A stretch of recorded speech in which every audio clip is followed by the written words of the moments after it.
السلام علیکم ورحمۃ اللہ وبرکاتہ۔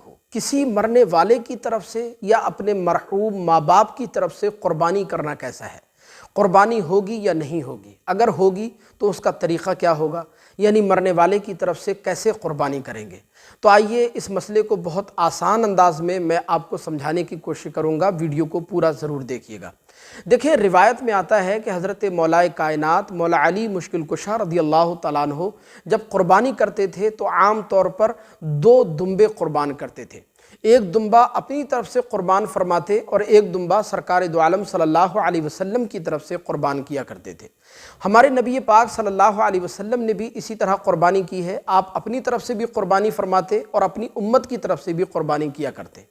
لہذا معلوم یہ ہوا کہ میت کی طرف سے، مرنے والے کی طرف سے، خواہ وہ کوئی بھی ہو، آپ کا کوئی عزیز و قارب ہو، آپ کے ماں باپ ہوں، بہرحال مرنے والے کی طرف سے قربانی کرنا یہ بہت بہتر اور جائز عمل ہے۔ اس سے میت کو بھی ثواب پہنچتا ہے اور قربانی کرنے والے کو بھی ثواب ملتا ہے۔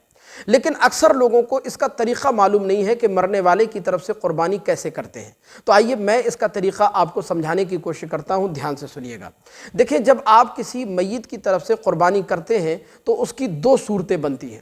پہلی صورت تو یہ ہے کہ اگر مرنے والے نے قربانی کرنے کی وصیت کی ہو کہ میرے مرنے کے بعد میری طرف سے قربانی کر دینا، تو ایسی صورت میں اس کی وصیت پر عمل کرنا، اس کی وصیت کو پورا کرنا لازم ہے۔ اور اس صورت میں جب آپ میت کی طرف سے قربانی کریں گے تو قربانی کا جو گوشت ہوگا وہ سارا کا سارا گوشت غربا، فقراء، مساکین میں صدقہ کرنا لازم اور ضروری ہوگا۔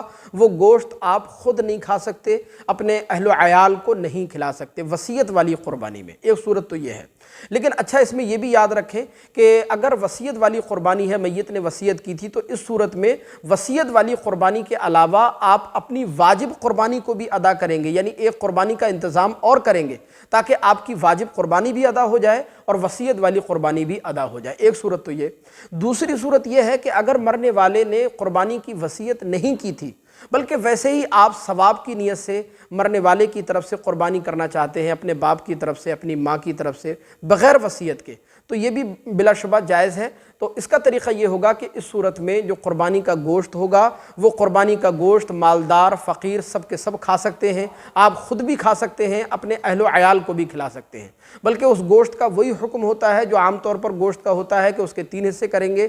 ایک حصہ آپ خود کھائیں، ایک حصہ عزیز و اقارب میں تقسیم کریں، ایک حصہ غربا، فقراء، مساکین میں تقسیم کریں اگر میت نے وصیت قربانی کی نہیں کی ہے تو۔ اور اس صورت میں علماء نے یہ مسئلہ بھی بیان فرمایا کہ اگر مرنے والے نے قربانی کی وصیت نہیں کی ہے تو یہ قربانی دراصل قربانی کرنے والے کی ملک پر ہی جانور ذبح ہوگا اور اس سے آپ کا خود کا جو واجب ہے وہ بھی ادا ہو جائے گا، کیونکہ یہ دراصل قربانی میت کی طرف سے نہیں ہوگی بلکہ قربانی کرنے والے کی طرف سے ہوگی۔ تو آپ پر جو قربانی واجب تھی، آپ کا واجب بھی ادا ہو جائے گا اور اس کا ثواب میت کو بھی پہنچ جائے گا۔ ایک صورت تو یہ ہے۔ اور دوسری صورت اس کی یہ بھی بنتی ہے کہ اگر آپ کو وسعت ہے، اللہ نے آپ کو وسعت دی ہے، آپ کی مالی حیثیت ٹھیک ٹھاک ہے، تو آپ ایسا بھی کر سکتے ہیں کہ میت کی طرف سے ایک حصہ لے لیں، قربانی کریں، اور ایک قربانی آپ اپنی طرف سے الگ سے اس کا انتظام کریں، تو یہ بھی بہرحال بہت اچھی بات ہے۔ تو خلاصہ کلام یہ ہے کہ مرنے والے کی طرف سے، میت کی طرف سے قربانی کرنا یہ بہت بہتر عمل ہے، جائز عمل ہے۔ اس سے میت کو بھی ثواب پہنچتا ہے اور قربانی کرنے والے کو بھی ثواب پہنچتا ہے۔